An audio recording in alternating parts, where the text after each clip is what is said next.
is Nataliya.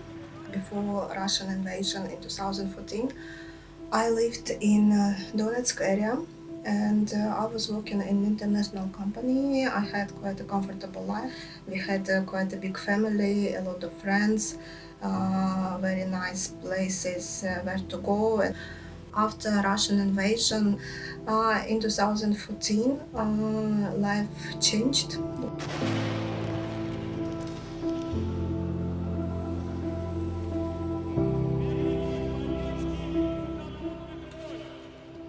Like we no longer could go where we wanted. A lot of people left our city.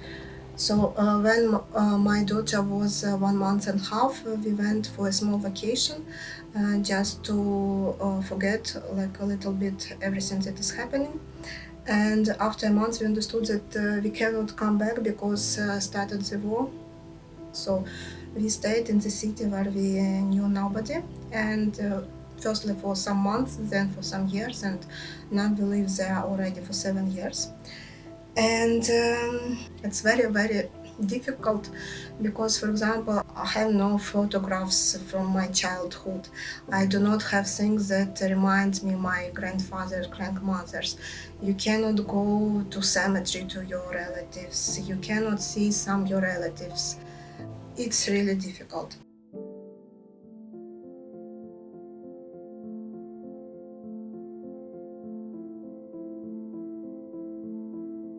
What we do in Ivano-Frankivsk, we from the very beginning we established a community of internally displaced people, the same as us. Then we established founded NGO, non-governmental organization, and from the very beginning our task was to help other IDPs.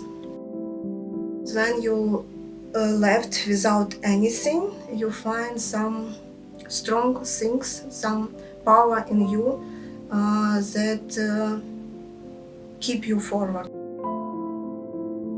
Ukraine is a very nice country with very strong cultural traditions, and for me a peaceful, sovereign Ukraine is a place where we have democratic values.